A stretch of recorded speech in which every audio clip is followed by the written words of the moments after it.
Hello, you're watching Eye on Africa with me, Julia Kim. Welcome to the programme. Your headlines for this bulletin.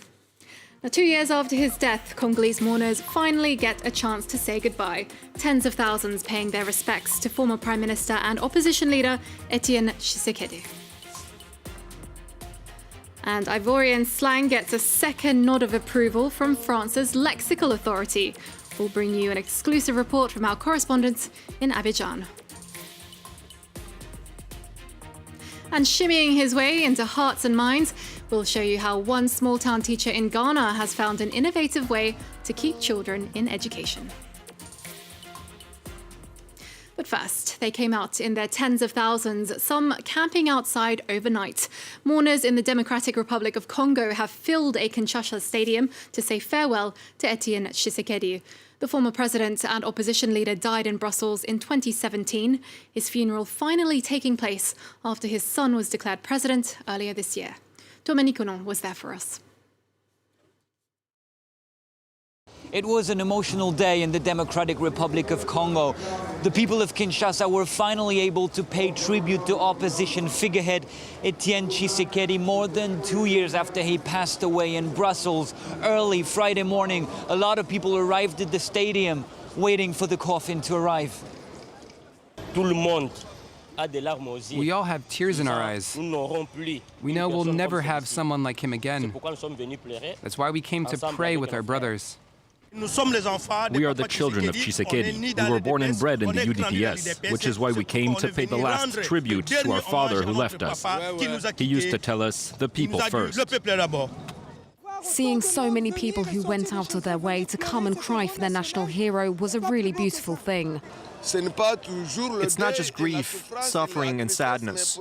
It's also joy for me, because we're hailing the national hero who led us to peaceful transfer of power. We could feel both joy and sadness when Tshisekedi's coffin entered the stadium. It was in a vehicle with glass doors so that everybody in the stadium was able to get a glimpse of the coffin, which was covered with a big, bright Congolese flag. And then the president of the Democratic Republic of Congo, Felix Tshisekedi, arrived, the son of Etienne Tshisekedi. And then he was joined by the presidents of Angola and Rwanda. Then there was this emotional mass and the wake. Etienne Tshisekedi will be buried on Saturday in Kinshasa. That was Dominique Onon reporting there for us. Now, scientific trials on a new way to prevent malaria have been held in Burkina Faso. An entire fake village enclosed with mosquito netting was constructed for the study. Researchers then used spider toxins made from genetically modified fungus on the insects. The toxin wiped out 99% of the disease-carrying mosquitoes in just 45 days. Scientists say the trial isn't designed to just kill the insects, but to prevent the spread of the disease. Malaria kills almost 500,000 people every year. Now in sport, Tunisia and Algeria will face off in the African Champions League final later tonight. Played out in two stages, the first leg of the final last Friday ended with a 1-1 draw. That result means that l'Espérance Tunis only needs to tie with Wydad Casablanca to win. Now, if Tunisia win, it would be their second consecutive victory in as many years, and only the second team in the tournament's history to do so without conceding a single defeat. Now, French is the official language in Ivory Coast, but its local slang Nouchi is gaining influence. The 2020 edition of France's celebrated La Petite Larousse dictionary features its second Nouchi word, boucantier, someone who likes to show off how their wealth makes life easier. Our reporters in Abidjan went to brush up on the local lingo. In Abidjan, you'll hear Nouchi, either as the odd word dropped in or as full-blown conversation. It's a mix of French, English and local languages such as Baoulé, and everyone's got their favourite words. Si je gagne tant, ça veut dire je rentre à la maison. Le jet, l'argent. Whether you're winning time, having a jar, or spending jé instead of argent, it adds a richness to standard French. The way it's spoken changes from district to district and across the country, and it's constantly evolving, a source of pride among its younger speakers. If the word boucantier gets into the French dictionary, then that's a real coup for us Ivorians. I'm thrilled. Nouchi surfaced in the mid-1980s and was largely spread through the emergence of the Zouglou musical style, of which the group Magic System is the prime example.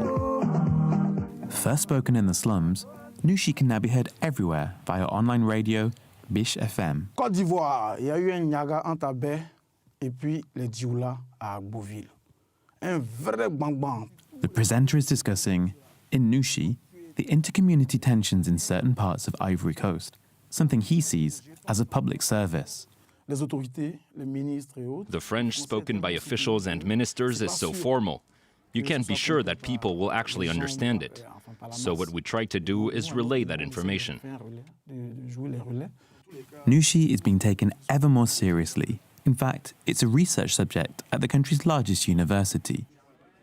It's now so widespread, it's even influencing politicians. You'll see that multinationals are having to be up to speed with Nouchi for their advertising messaging. So you can say the phenomenon is gaining ground, and there's no way of knowing where it's going to take us. Constantly evolving, Nouchi is not yet considered a language in its own right.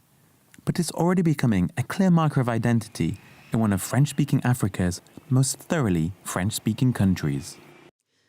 Well, moving on now, and Sudan's military council has called the main protest camp in the capital a threat to national security. The area has become the focal point of the weeks-long protest movement, which calls for the creation of a civilian ruling body. Separately, the military council has also been accused of violating press freedom after ordering the closure of Al Jazeera in Khartoum. The Qatari news channel said their staff was stripped of their work permits, but it's vowed to keep covering events in Sudan anyway. Well, protesters in Algeria have taken to the streets of the capital for a 15th consecutive Friday. Now this despite the detention of some 50 protesters ahead of the protest. Mass rallies led to the end of Abdelaziz's Bouteflika 20-year rule in April, but protesters haven't stopped there. Rejecting the army's calls for dialogue, they insist that Algeria's entire political elite must go. The army is pushing for presidential elections on July the 4th, but protesters say wholesale change is needed before a new vote can be held. I came out to tell the gang to leave. Since the 22nd of February, we haven't stopped, and we won't stop and stand for these elections until the gang is gone. Gaïd Salah, Ben Salah, Bedoui and their followers, long live Algeria. We won't stop protesting. We will be here every Friday. If they leave, then people will heal, because they are the disease. I went out to protest against injustice, and for all these young people without any future. We will keep protesting peacefully. We will spend the Eid feast here. We will continue until they're all gone. And we end now in eastern Ghana, where a teacher is using dance to stop children from dropping out of school. Spinning, bopping and just generally getting his groove on, Saki Percy's moves have gone viral. His dancing has won fans in and out of the classroom, and as Simon Harding reports, it's offered hope to the students in the small rural village where he teaches. He's become an Instagram sensation. Saki Percy is a creative arts teacher in Ghana and has risen to fame after posting videos of himself dancing with his students. An innovative technique which he says makes learning easier and more fun for pupils. So I decided to come out with a dance which will build up this great companionship between the teachers and the kids, and also to build up their self-confidence in class as well, and to make school attractive to these kids so that they won't miss school. Saki is based in a farming community and found that family members would often take children out of class to go and work in the fields. To encourage kids to stay in school, he says students must feel welcome and entertained. So to make school more appealing, Percy tried an unconventional method, which has been an instant success. I taught this kids in my class, and now they've imparted into different schools, and they are enjoying it just right behind my friend's house. And I was happy.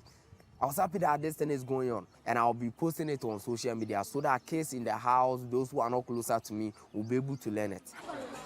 With 10,000 views in a week and a growing list of followers, Percy Jackson, as he is known on the web, wants to make dancing with children part of a national curriculum so that children can learn to the beat of music with a smile on their face.